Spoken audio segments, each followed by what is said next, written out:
నమస్తే. శ్రీధర్ టీవీకి స్వాగతం. గంప లాభం తూటు తీసిందని ఒక సామెత. అట్లాగే వరంగల్లో జరిగిన బీఆర్ఎస్ రజతోత్సవ సభ బాగా సక్సెస్ అయిందని, విజయవంతమైందని పార్టీ శ్రేణులు, పార్టీ నాయకులు, అధినాయకులు చాలా ఆనందంగా ఉన్నారు, ఉత్సాహంగా ఉన్నారు. చాలా మంది వచ్చారు కదా సభకు. అట్లా అయితే ఆ ఉత్సాహాన్ని, ఆనందాన్ని కవిత లేఖ తుస్సుమనిపించింది. కవిత తన కుటుంబాన్ని, పార్టీని, దాంతోపాటు బీజేపీని, కాంగ్రెస్ను ముగ్గులోకి దింపారు. నేరుగానో చాటుగానో మాట్లాడాల్సిన పరిస్థితిని తీసుకొచ్చారు. పార్టీలో కేసీఆర్ చుట్టూ దయ్యాలున్నాయని చెప్పారు ఆమె. ఇప్పుడు దయ్యాల గుట్టు కూడా రెట్టయింది. ఆ దయ్యాలు ఎవరో తెలిసిపోయింది. కేసీఆర్ చుట్టూ ఉండేది ఎవరు? ముఖ్యంగా ముగ్గురు. ఒకటి కేసీఆర్ తనయుడు కేటీఆర్, రెండోది హరీష్ రావు ఆయన మేనల్లుడు, మూడోది ఆయన బంధువు సంతోష్ కుమార్. ఈ ముగ్గురే దయ్యాలు అని ఆమె చెప్పకనే చెప్పారు. మరి కేసీఆర్ ఎందుకు నోరు మీద పట్టలేదు? ఆయన మౌనం ఏంటి? కొందరి మౌనం 1,00,000 విషయాలు తెలియజేస్తాయి. ఆయన కవిత మీద కోపంగా ఉంటుంటారు.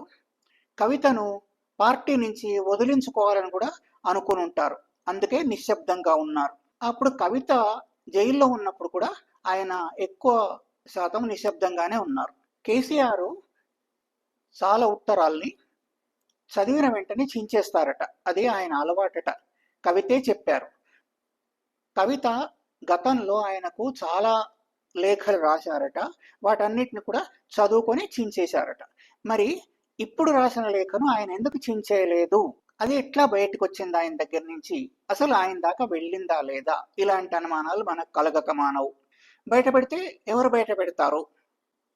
ఆయన దగ్గర వాళ్ళన్నా, ఆయనన్న బయట పెట్టాలి. కవిత కజిన్ చెప్పిన వివరాల ప్రకారం ఆ లేఖ హైదరాబాద్లోనో తెలంగాణలోనో బయటపడలేదు, అది అబుదాబిలో బయటపడింది అని ఆమె అన్నారు ఒక ఇంటర్వ్యూలో. కేసీఆర్ దేవుడు, కేసీఆర్ నాయకత్వం ఉన్నంత కాలం నేను కేసీఆర్తోనే ఉంటాను, ఎక్కడికి వెళ్ళను అని చెప్తూనే కవిత తిట్టాల్సినవన్నీ తిట్టారు, సంధించాల్సిన ప్రశ్నలన్నీ సంధించారు, ఆడిపోసుకోవాల్సినవన్నీ ఆడిపోసుకున్నారు. నేను కడుపులో బిడ్డను పెట్టుకొని ప్రచారానికి వెళ్ళాను కష్టపడుతూ అని ఆమె చెప్పారు.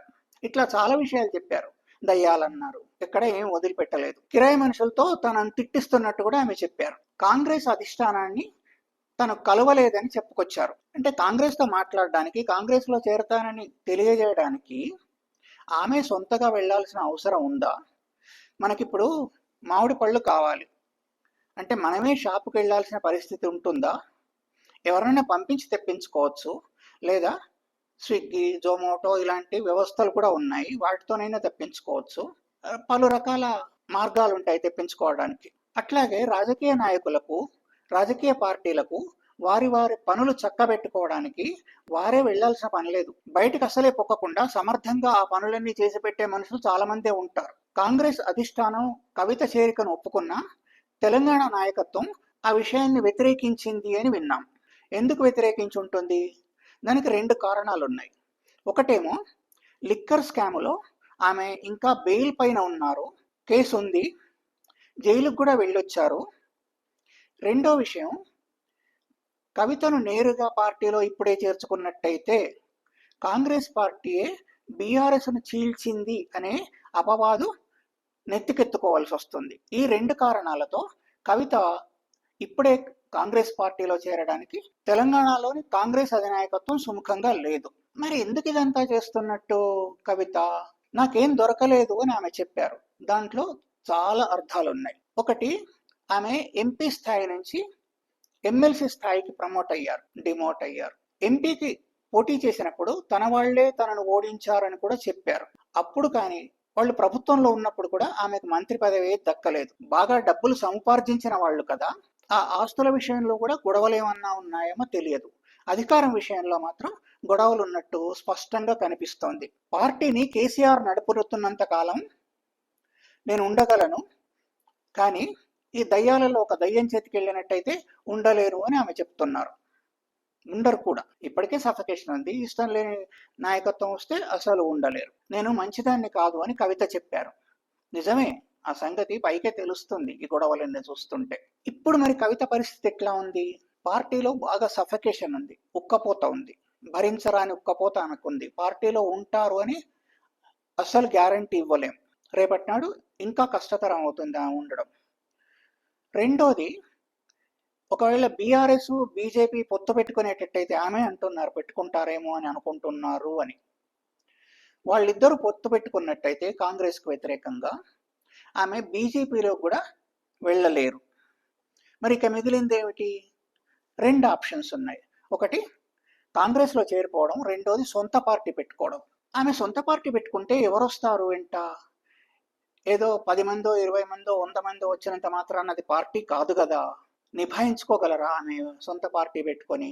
వాళ్ళ తండ్రి సొంత పార్టీ పెట్టినప్పుడు తెలంగాణ ఉద్యమం ఉండేది, తెలంగాణ సెంటిమెంటు ఆ పార్టీ వెనక ఉంది. ఆ నినాదంతో ఆయన ముందుకెళ్లారు కాబట్టి తెలంగాణ వాదులు, ఇతర పార్టీల్లో తెలంగాణను కోరుకునే వాళ్ళు ఆయన పార్టీలో చేరారు. కొత్త నాయకులు ఉద్భవించారు, పుట్టుకొచ్చారు కూడా. కానీ ఈమెదంతా సొంత లాభమే కదా. ఎందుకు వస్తారు? ఏ ధైర్యంతో వస్తారు? వస్తారని చెప్పలేము. సొంత పార్టీ పెట్టుకున్న వాళ్ళను మనం ఇక్కడే చూసాం. షర్మిల సొంత పార్టీ పెట్టుకొని తర్వాత కాంగ్రెస్ పార్టీలో విలీనం చేయాల్సి వచ్చింది. అట్లాగే లక్ష్మీపార్వతి కూడా సొంత పార్టీ పెట్టుకున్నారు. ఏమైందో మనం అందరం చూస్తూనే ఉన్నాం. కొందరు మాత్రమే సొంత పార్టీని పెట్టుకుని నిలదొక్కుకోగలరు.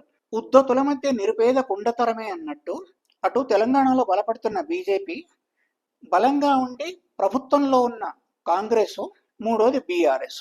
వీళ్ళ మధ్య తను కొత్త పార్టీ పెట్టి నెగ్గుకు రాగలరా? అది అసాధ్యం, దుస్సాధ్యంలాగే కనిపిస్తోంది. ఆఖరణ ఏం జరగనుందంటే షర్మిలలాగే తను ముందు కాంగ్రెస్కు అపవాదు రాకుండా పార్టీని చీల్చొచ్చో లేదా పార్టీలో కొందరిని తీసుకొని వచ్చో సొంత పార్టీ ఏర్పరచుకోవడం, ఆ పార్టీని 6 నెలల తర్వాతనో సంవత్సరం తర్వాతనో కాంగ్రెస్లో కలిపేయడం, కాంగ్రెస్కు అపవాదు రాకుండా. అట్లాగే ఈ లోపల లిక్కర్ స్కామ్ కేసు కూడా ఇటో అటో తేలొచ్చు. కాంగ్రెస్ కూడా ఎలాంటి అభ్యంతరం ఉండదు. ఏతావాత ఇప్పుడు కానీ అప్పుడు కానీ లాభపడేది కాంగ్రెసే. ఈ వీడియో సాంతం చూసినందుకు ధన్యవాదాలు. ఈ మన ఛానల్ను తప్పనిసరిగా సబ్స్క్రైబ్ చేయండి. అట్లాగే మీ కామెంట్ రాయడం మర్చిపోవద్దు. మీకు నచ్చినట్టయితే లైక్ చేయండి. మరీ నచ్చితే మిత్రులతో పంచుకోండి. ధన్యవాదాలు.